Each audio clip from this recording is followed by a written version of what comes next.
Hi guys, it's James Mulvany here. Welcome back to another video. And today we're going to be talking about why it's launch a podcast in 2025. So we're going to be diving into every aspect of this, how to plan your podcast, how to come up with a name for it, what equipment you need to buy, the shiny things that we've got in front of us, how to sound your best, and also how to do things like book amazing guests for your show. Really going to be giving you a complete guide in this video to launch your podcast in 2025. Now, believe it or not, I've done this a few times before. In fact, I have a production company called Q Podcasts. We work with some enterprise clients producing amazing podcasts all around the world in lots of interesting situations and places. And I also have a podcast hosting platform called podcast.co where we host thousands of podcasts all over the world, and also matchmaker.fm, which is a community that connects guests and podcasters. So I know the industry inside out. I've seen how podcasts are produced and how they've really evolved over the past sort of 10 years or so. So in this video, I really wanted to share the core strategies that we've seen to be most effective in producing a compelling podcast that will ultimately grow, get audiences' attention, and start delivering results for you. If that sounds good, stay where you are. So the first chapter we're going to be looking at is defining your audience. This is really, really crucial. There's too many podcasters I see that go at it kind of gung-ho, like a bull in a china shop, and they think, well, I'm going to just start recording, get in front of the microphone and just start speaking. Now, this is fine, and this is good to a point. However, I think before you do this, you need to get a really firm grasp in your head of who it is you exactly want to target and why they should actually listen to your podcast, because ultimately, everything you create, whether it be a podcast or a video like this, is to be consumed by someone who's sat on the other side of it. And it's not really there to massage your ego. It's there to be a product that is consumed. So let's first look at how we can do this. Building a podcast, I think, is a bit like building a house in terms of you wouldn't put a house on like sand or rocky foundations. You want concrete. You want something secure. You want something that's not going to fall down when there's a bit of a gale or a storm further down the line. So if you set your foundations for your podcast up, you'll be more likely to have longevity and something that will last longer. So when I mentioned earlier about identifying a target audience, this is really crucial. I think you need to try and define a persona of who's going to be your ideal listener. And we do this in business all the time whenever we're marketing new products or services. It can be giving that person a name. It can be giving them a gender, a rough age bracket. It can be giving them, their hobbies, their interests. Where do they go to socialize? What do they do in their spare time? Where do they work? All of these kind of things. What sort of economic background do they fall into? The more accurate it can be about who it is you're targeting. And of course, sometimes you can have more than one persona. Ultimately, your podcast isn't going to be for everyone. I think it's really important that we get that crystal clear from the outset. No podcast is built for everyone to listen to. You've got to be really specific, and the more specific you can be about who your audience is, it will allow you to build better content and ultimately tell a better story. So firstly, we need to get that nailed down. Who is our target audience? Now, if you've got an existing business, perhaps you're building a podcast to supplement your brand, you probably have a good idea of who this person is already. If you're building a podcast because you just want to create a podcast, you might not have an idea who you're actually targeting, but you might know, for example, what it is you want to talk about or the points that you want to try and make, the story you want to tell. From that, you should try and abstract out who it is that would actually be interested in learning about that or hearing that story. So once we've started to define who our audience is, the next stage is to do a bit of market research, find out what other podcasts are already targeting this audience, who else is creating content already in your niche, and start writing some notes on, what you think they're doing well, what you think they're maybe not doing so well, how you think it can be improved. Also start looking at their audiences as well. And you can glean a lot from going through things like, for example, YouTube comments and reading people's commentary on episodes. Really gives you a solid understanding of who might be consuming that content, which is really important to kind of get our heads into before we actually start recording, as I mentioned before. Now we've got a good idea of who our audience is and who's going to be listening to our podcast. The next stage is to actually start planning it. Now, I know you still at this stage feel like, I want to go and record. I've got some ideas already and I know exactly what I'm going to be saying on the first episode. But planning is the key to a successful podcast. And believe me, if you might have a great idea for your first few episodes, but when you start getting to episode 6, 8, 20, do you have a solid plan in place which structures that entire first season or even the entire first year? I think this is really crucial to avoiding what they call pod churn. And if you look on Apple Podcasts, for example, there are literally thousands of podcasts that have only got 1, 2, 3 episodes because basically people get all worked up and excited and say, right, I've got a great idea for a show. they record their first 2 or 3 episodes and then they start running out of ideas and they kind of just churn because they think, oh, I'm just going to give up on this. So this is why I think planning is important. And whenever we work with any of our clients, we never say, well, let's just go for it. Let's just start recording. We always have a plan in place, at least for the first season, which might be 6, 8, 10, 12 episodes. But ideally, we want to have an idea for the first season, perhaps the beginnings of the second season as well. So we know how those 2 seasons will lead from one to another. So this is exactly how it works when you're looking at anything, any kind of form of media, whether it be print, news, TV, radio, etc. And the same can be applied for podcasting too. And if you can get the planning right, you'll be ahead of 90% of people who want to go into podcasting. So the first thing to do is choose what sort of format we want our show. Is it just going to be you speaking? Are you going to have a co-host? Are you going to be doing interviews? Are you going to be having different segments throughout the show? Is it going to sound more like, you know, a chat show? Is it going to sound more like a formal news thing? You need to define it, the vibe that you're going for, and exactly how your podcast is going to sound. And of course, you can think about changing this as time progresses. A lot of people will start a podcast on their own with just themselves speaking. And you can quickly find that it's quite hard to talk at length about a topic and keep it interesting. So quite often you need to split it up into different segments. Quite often you need to pull in special guests or experts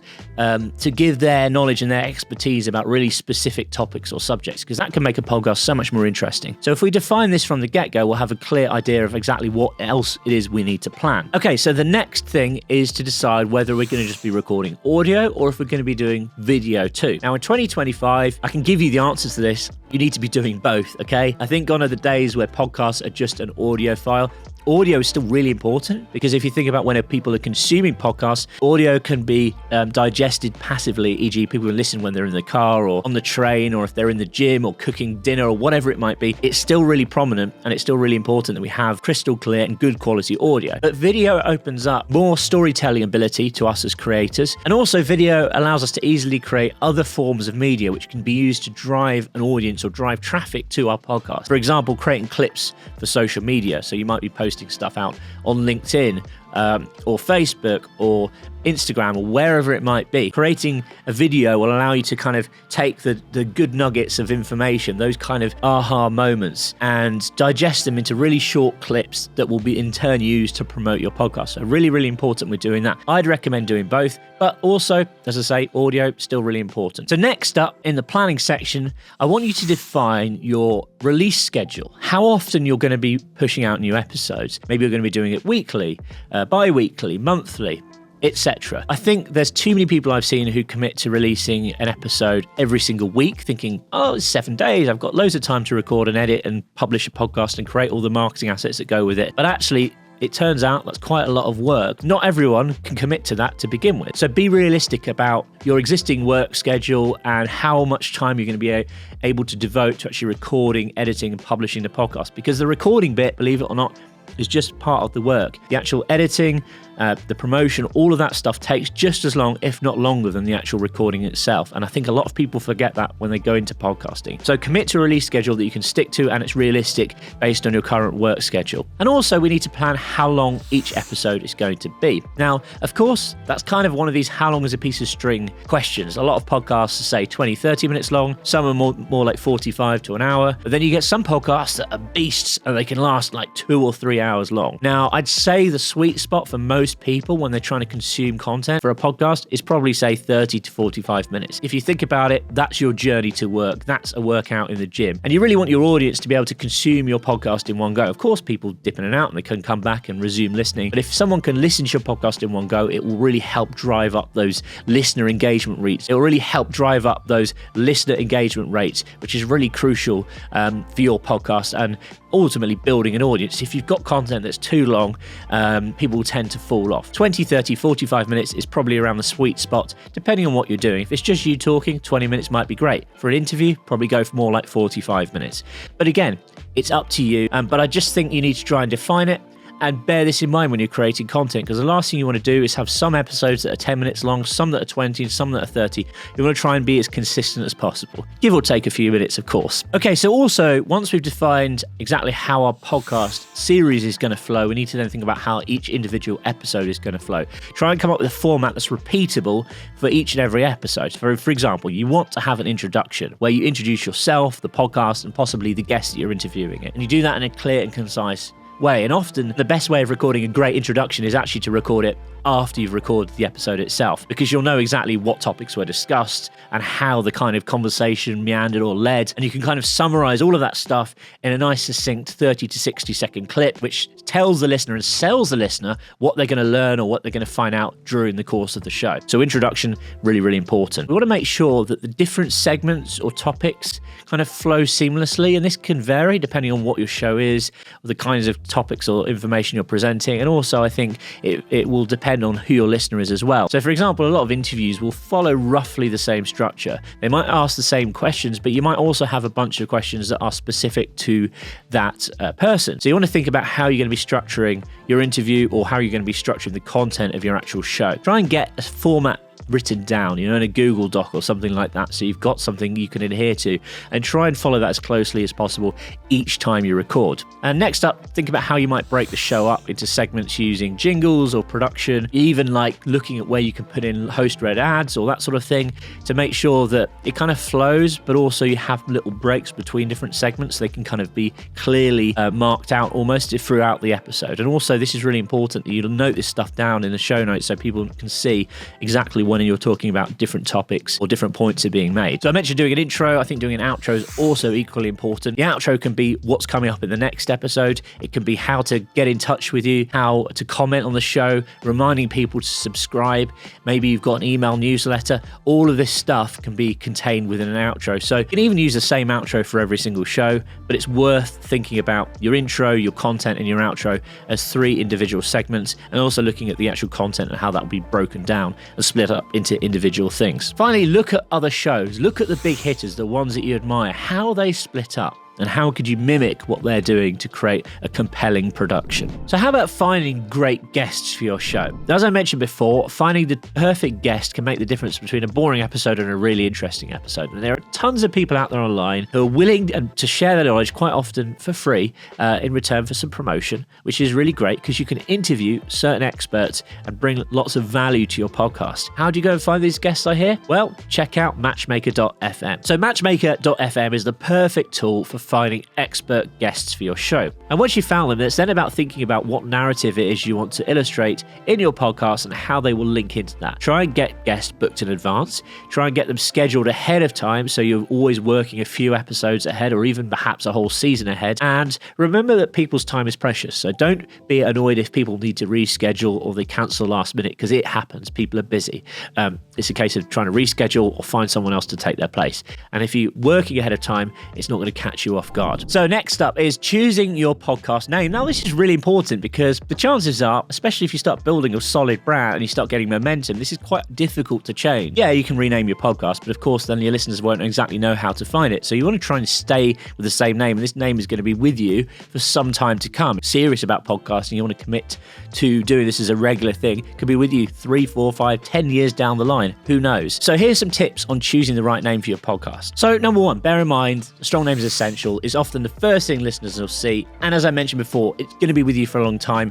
It represents you as a brand. So pick a name that's strong, pick a name that you're comfortable with, and something that also sounds good. Read it out loud, because bear in mind, podcasting's audio. And as I mentioned before, audio is important. You're going to be reading this name out a lot. And if it's a bit of a tongue twister, you can't say it it doesn't roll off the tongue, you might have a little bit of a problem with that. So make sure you read it out loud. Secondly, make sure you check that there's not another podcast that's already called this. And this has happened to me before, and I've seen it happen to loads of people. You want something that's distinctive and it's going to stand out in the crowd. Yeah, of course you can create a podcast which is named in a very similar way to another show, but you want something that's distinctive, I think, just to avoid any potential confusion from listeners. So here are my top 5 tips for choosing a great name for your show. Number 1, brainstorm ideas. There are lots of tools online now which will help you come up with good names for stuff. Try putting something into ChatGPT, or use tools like Rhyme Zone, which can actually help you come up with catchy rhyming names for something. Believe it or not, these things exist and they're out there. Number 2, keep it short. Normally, I'd recommend under 20 characters. Number 3, check it's unique. As I mentioned before,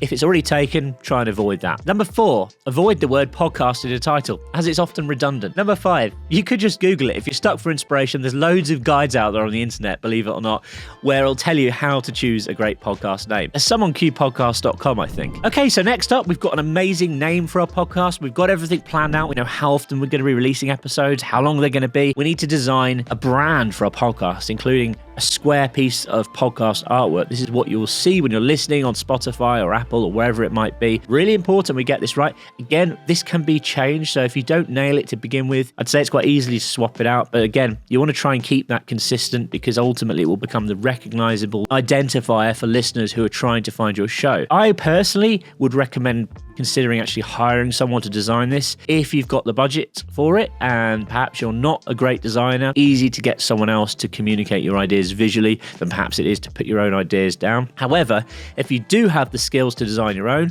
or use a tool or a template, something like canva.com, there's loads of stuff out there. You can even use AI to generate your podcast artwork, which is another way of approaching it. Here are some tips to make sure that the cover art for your podcast is most effective as possible. Number 1, make it relevant to your podcast theme. Number 2, keep it simple and memorable. Number 3, use clear and easy to read fonts, because remember, a lot of the time when people see your podcast artwork, it's tiny little. So if you've got too much information or too much content within that little square, it'd be very hard to read. So try and blow everything up so it's nice and easy to see at a glance exactly what the podcast name is and kind of get a feel for what the podcast is actually about. Number 4, preview how it looks on different platforms. So how does it look when you're on Spotify versus Apple, for example? So we've got a pretty good idea of exactly what our podcast is going to be now. Next up is the exciting stuff. Equipment. Now, you've probably been thinking, I need to go out there and spend loads of money on equipment, and I'm going to give you a few different options today, talking about low budget, a medium and a high budget setup. So if you're recording a podcast for the first time and you're not really sure if you're going to like it, maybe it's going to be a little trial for the first season to see how you get on, I'd recommend perhaps don't go out and spend thousands of dollars unless you've got the budget to do so. Instead, maybe buy a more mediocre kind of beginner setup, and then you can always upgrade when you start taking it more and more seriously. So here are 3 setups I'd recommend depending on your budget. So firstly, if you're on a low budget, say under $100, I'd recommend number 1, you need a good laptop or computer to record, but you can even do it on your phone. But the most important thing is you have a plug-in microphone. There's no point in trying to record a podcast using a built-in microphone. You might use that for Zoom calls, the like. It's no good for a podcast. You want to go and get yourself a really good quality USB microphone. This connects your USB port, and it will make you sound 10 times better than the audio quality you'd get using your built-in microphone. Rode and Blue make some great USB microphones, and we'll put them up on the screen. You can check them out, and we'll put some links in the description below as well. So medium level setup would be, perhaps you have a guest. You might then need 2 microphones. So you'll need something called an audio interface. This is basically like a USB sound card that will plug into your computer. It will allow you to have more than 1 microphone, and it'll often have more than 1 headphone as well, so you're allowing you to both listen to what's actually going on. Instead of having a USB microphone, you have what is known as an XLR microphone. This is more like a microphone that you'd find in a professional studio. These have XLR cables, but in order to plug them into your computer, you need an audio interface. So this is our mid-level setup. We'll put the links in the description below as well, so you can go and check it out. And then for more of a high-end setup, let's say your podcast is growing significantly, or you're really serious and you want to go out and spend quite a lot of money on the best equipment you can possibly get, we'd recommend something like the Rodecaster, which is a great mixing desk. It's got lots of features and functionality. It sounds really good, and it allows you a great level of control, and you can have multiple microphones and multiple sets of headphones. And it's ideal if you're actually creating a podcasting studio, or if you're really, really serious about creating the perfect home setup. So we'll put some links again in the description below. You can have up to 4 microphones connected to a Rodecaster. You might want a really good microphone like the SHURE SM7B, like the one I'm talking to you through now. And again, we'll put a link to that in the description below. So one other option for actually recording a podcast, if you don't want to go out and spend loads of money on equipment, or you're not sure exactly what to buy and how to set it up, and you kind of want a more of a done-for-you setup, is to rent studio time in a professional podcast studio. Now, we do this frequently with our clients at Q Podcasts, and more than often it's because they're businesses. They're not necessarily interested in going out and buying their own setup, and they want ultimately something that's going to sound as professional as it can be. Now, if you're in any big city or London or New York or wherever you might be, there's lots of podcast studios that have popped up over the last few years. years, and they will rent the studio often by hour. Sometimes they'll include a producer as part of the setup, so it's really kind of a done-for-you setup. You'll know that it's quite often soundproof, so you're going to get a clean, quiet room to record in, and more than often they'll have the best equipment in them as possible, allowing you to get really high-end professional results. So that could be something to look into, and it doesn't always have to cost a fortune, because quite often you can rent the studios by an hour. So go and have a look at what's available in your local area. So we've come along a long way, and now we're ready to start actually recording a podcast. I know this is the exciting bit that you've been waiting for. So here are my top tips on recording and editing and finding guests. So tips on recording. I know it's quite often nerve-wracking if you've never recorded something like this before. So make sure you kind of do a trial run before actually getting into the first episode. Do a pilot if you like. If it turns out great, you could always publish that. If it doesn't turn out so good, well, just re-record it. Practice makes perfect. Try and be as conversational as possible. Try and relax. Really just remember that, people look at you and listen to you all day, every day. So don't worry about how you sound or how you're coming across on camera, because it just is just another way of communicating. It's another mode of conversation, just as it might be having a conversation with someone in the office, someone on a Zoom call, or someone you meet out in the street. Remember the golden rule for podcasting. The number one thing listeners want is authenticity and passion. And as long as this comes across, then you'll be on to a winner. And also, podcasts are pre-recorded. So if you make a mistake, let's say you mix your words up, or you kind of ask the wrong question, or whatever it might be, it can be edited out. Just keep going with it. And if you start making mistakes, just pick yourself back up from the last sentence or the beginning of the chapter you were talking about, or re-ask the last question to your guest, and just make a note on the recording that needs to obviously be removed. And then either yourself or the editor will be able to pick up on that, chop that bit out, and your audience will never know any difference. So when it comes down to recording, remember to sort of stay close to your microphone, because if you're going off to the left or to the right, or you're too far away, it might not sound good. You want to try and remain a consistent distance from your microphone at all times, just so you get a nice consistent quality recording. That's really important. So now we've recorded our podcast. How about editing? So here's my top tips for editing. Firstly, what software do you need? Well, there's tons of software out there now to streamline the editing process. The most popular piece of software, I think, for editing is Adobe. Ultimately, you're going to be looking at Premiere Pro or Audition. These are kind of video and audio editing tools, very professional level, and there is a little bit of a learning curve to get your head into these. Plenty of videos out there on YouTube which will teach you how. If you want something simpler, look at a tool like Descript. This allows you to edit a podcast basically like you'd be editing a Word or a Google document, which is really straightforward. You can easily remove the ums and the ers and all that sort of stuff. You can take out sentences, and I think the user experience is kind of really straightforward. Once you're done editing, remember to listen back to the entire episode, and I know this can be a little bit tedious, just to make sure that there's nothing that shouldn't be in there that's been left in there by accident. I know it sounds obvious, but we've heard it so many times before when people accidentally leave mistakes or sentences that shouldn't be in a podcast. So make sure you actually vet each episode before it goes out live, and I'll be talking about how to publish it a little bit later in this video. But if editing's not for you, because number one, it can be quite time consuming, and also there is a skill to it, and it's very technical, then outsourcing your editing could be a good idea. We offer a complete solution for this at qpodcast.com, and we have an expert team of producers here at Q Podcast that work tirelessly at editing and polishing hundreds of podcasts every year and making sure that they sound amazing for our clients. So if you want more information about that, visit qpodcast.com, and I'll put the email address of how you can reach out to us on the screen now. So finally, the last step in launching a podcast in 2025 is to actually launch the podcast. How do we go about getting it up and running and promoting it and making people aware of the new amazing podcast that we've just created, spent loads of time recording and editing and planning and all that great stuff? How do we then publish it to all of the main distribution channels? I'm talking about Spotify, I'm talking about Apple Podcasts, etc., etc. Well, you need to use a podcast host. So a platform like podcast.co makes it really easy to upload and distribute your podcast to all of the main channels, plus also track how it's performing. And it's one of the best tools out there to publish your podcast. You can sign up for your free 7-day trial at www.podcast.co. So go and check it out. So here's a quick tip. Before your podcast is due to go live, create a trailer episode. This can tease the contents of the first season, get people excited about what's to come. And this can quite often go out a couple of weeks or even a month ahead of when you're actually first launch your podcast. That'll give you a little bit of time to allow you to perfect and polish your first season. So there we have it. That's my complete guide to launching a podcast in 2025. Now, you might be thinking there's already loads of podcasts out there, but this year can really be the year that you can make a success of your podcast. And actually, when you think about it, all the podcasts out there's so many of them that are inactive, have only got a couple of episodes. There's still lots of opportunity to get massive breakthrough and coverage, and I really encourage you to do so. It's such a brilliant medium to communicate stories and share your knowledge with the world. If you've got any questions, feel free to get in touch with me. I'll put my contact details on the screen now. And of course, go and check out Matchmaker.fm, podcast.co, and Q Podcast, because our services make launching and running your podcast so much easier. And remember to subscribe and turn on notifications for more videos just like this one. Bye for now.